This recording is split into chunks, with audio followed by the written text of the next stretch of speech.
पहले आप ये वीडियो देखिए। कृपया आप गुरुकुल में रख लीजिए ना। ऐसे नहीं कह रहे, सच्ची कोई परिस्थिति है घर में, हम नहीं रह सकते। का बेटा बता रहा था कि आप उसे पूजा पाठ भी नहीं करने देते हो। पूरी सारे दिन पूजा पाठ करता रहता है। सुबह मंदिर चला जाता है, वहाँ सारा दिन रहता है। शाम को चला जाता है, 4 घंटे वहाँ रहता है। मैं कहा जितना उतना ही कर लो। ये सारा दिन करता रहता है, सारा दिन। भगवान को भी गालियां देते हैं ये। कौन? ये दोनों। कौन है ये दोनों? माता पिता। आपके माता पिता संतों को गालियां देते हैं? हाँ, भगवान को भी देते हैं। भगवान को भी क्यों गाली देते हो? संतों को कहते, प्रेमानंद जी महाराज को इतनी गालियां देते हैं कि ये कहाँ से आ गया पागल, इस तरह गंदी गंदी गालियां देते हैं। गुरु जी प्लीज रख लीजिए ना दास। नहीं, हम रख लेंगे। क्यों गाली देते हो संतों को? मैं तो नहीं देता गुरुजी, ऐसे ही बोली जा रहा है। ये माँ तो मना कर रही है आपकी। पढ़ाई छोड़ देने जो इसको बोलते हैं भाई, हैं? ये पढ़ाई छोड़ दी है ना, जब इसको बोलते हैं हम भाई बेटा पढ़ाई क्यों छोड़ी तू। हाँ, तो पढ़ाई आपने क्यों छोड़ी अब ये बताओ। मैंने इसको ऐसे बोला था बेटा तू 10वीं कर ले, जब मर्जी तू जय वृंदावन में जाके तुम्हारा एडमिशन करवा लेना। ठीक है। बस ये बात कही थी इसको। ये ना 6वीं क्लास पूरी भी नहीं की है अभी भी, और इसने छोड़ दी पढ़ाई। बात कराओ। पूछो इसको। भक्ति करना बहुत अच्छी बात है, लेकिन अपना कर्म भी तो जरूरी है ना बेटा। पढ़ाई लिखाई भी जरूरी है। पहले पढ़ाई लिखाई कर लो और पढ़ते लिखते फिर भगवान का चिंतन भी बना रहे। गुरुजी आपने कल कथा में कहा था कि एक बार सबको दो 3 बार सबको मौका दो। हमने बहुत बार इनको मौका दिया, फिर आपने कहा था उसका परित्याग कर दो। इसलिए दास ने ये निश्चय लिया था कि दोनों बहुत ऐसे। माँ बाप को त्यागा नहीं जाता, माँ बाप को त्यागा नहीं जाता बेटा। ऐसे माँ बाप भी तो होने चाहिए ना जिनके ऐसा थोड़ा। तो ये माँ बाप अच्छे नहीं हैं? ये है ना भक्त संतों को, दास को जो मर्जी कह दो पर संतों को कुछ ना कहो। वाह। बच्चों को गुरुजी पढ़ने के घर लिए में मांस मदिरा खाते, तकलीफ तो होती आपकी है माँ भी ना। मांस खाती है? तो सब खाते घर में सारे। पूरा पूरा पूरा घर बदबू से हो जाता है। पूरे घर में बदबू लाते हैं। कहीं कहीं उसका सिर पकाते हैं, कभी उसके हाथ पकाते हैं। बहुत कष्ट होता है दास को। देखो बच्चा रो रहा है और तो मुर्गी खा रही हो मैया। प्लीज गुरुजी रख लीजिए ना दास। रख लेंगे बेटा। अभी रख लीजिए ना। ठीक है, अभी रख लेते हैं। ठीक है, ठीक है, अभी रख लेते हैं। तो मैया मांस क्यों खाती हो इतना ज्यादा कि बच्चे देखिए बच्चों के देखो इतने। आप लोग ना जो हत्या करते हैं, बच्चे कोमल होते हैं, बच्चे किसी का दर्द समझते हैं। आप लोग बताइए बड़े होके किसी का दर्द नहीं समझ रहे हैं। माइक दीजिए पीछे। मांस खाने वाली मैया से बात कराओ। मैया खड़ी हो जाओ। हाँ जी। क्यों इतना मांस खाती हो कि बच्चे देखिए कितना उनको मन में कितना बैठा हुआ है डर। गुरु जी क्या करे, घर में जो खाते हैं सभी खाते अरे तो हैं। सास ससुर भी खाते हैं। अब ये जो है घर में स्थिति है वही चलेगी। तो सब मूर्ख हैं तो तुम भी मूर्ख रहोगे। गुरुजी ये कहते हैं कि है ना नरक भोगना तो भोग लूंगी, पर मैं मांस खा के रहूंगी।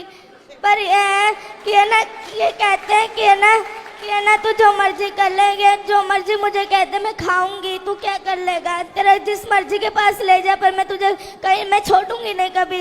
इसलिए गुरुजी, इसलिए दास ये पूरा रात को दारुआं पी के आते हैं। बहुत पूरा कमरा बाजता है।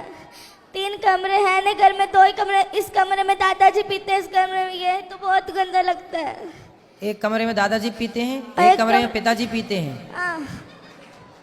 अब कैसे कोई भगवान का नाम जप ले, तकलीफ तो बदबू वाला पूरा हो जाता है।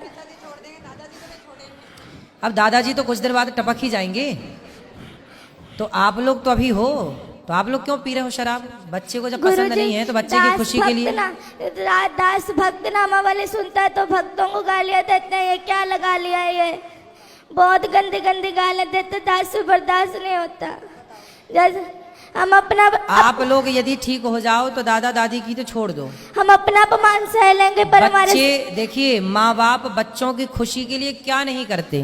और आपका बच्चा कितना अच्छा है कि आप लोगों को शराब मांस से दूर रखने की कोशिश कर रहा है। देखिए बच्चा अपने माँ बाप से स्ट्रगल कर लड़ रहा है कि छोड़ दो हर बुरी चीज को।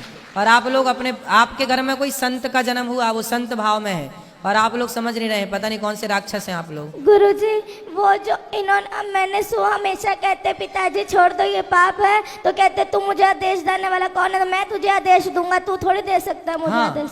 मतलब बाप हो तो बेटा सही भी बताएगा तो आप उससे गलत सिद्ध कर दोगे। अरे भाई बाप हो पर हो तो गलत ना। बाप हो पर बाप होकर भी तुम्हारी जितनी बुद्धि उसके पास है उतनी तुम्हारे बाप के पास नहीं है बुद्धि। तुम्हारा बाप भी अनपढ़ मूर्ख 1 नंबर का जो शराब पीता है। गुरुजी सारे घर में बड़े पिताजी नीचे से लट्टू होकर के गिर गिर के नालियों में पड़ के आते हैं, बहुत गंदा लगता था इसको।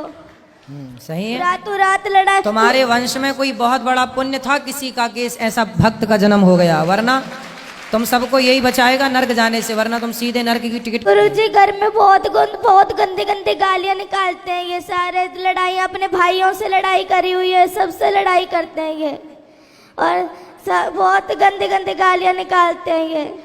आप इनसे कहते गालियां मत निकाला करो किसी को, और जब वो वाली नहीं, वो गंदी गालियां होती है वो निकालते हैं ये। क्यों गंदी गालियां बोलते हो? बच्चे सुनते हैं, अच्छा प्रभाव पड़ेगा? नहीं बोलता गुरुजी। अच्छे शब्दों का बेटा बच्चों के साथ ना मर्यादित रहना चाहिए। जो आप कर रहे हैं उसका बहुत बड़ा प्रभाव बच्चों पर पड़ता है, अच्छा और बुरा दोनों। इसलिए थोड़ा माँ बाप को ना जिम्मेदारी से रहना चाहिए। और शराब छोड़ देने से क्या आफत आ रही है आपको? मांस छोड़ने से क्या भूखन मर जाएंगे आप? हम तो नहीं खाते मांस, वो भी नहीं खाता बच्चा आपके घर में, खाता है मांस? लहसुन प्याज भी नहीं खाता ये तो। फिर जब वो आपके घर में रह के जिंदा हो सकता है, रह सकता है, तो आप लोग कौन से मर जाएंगे नहीं खाएंगे मांस? तो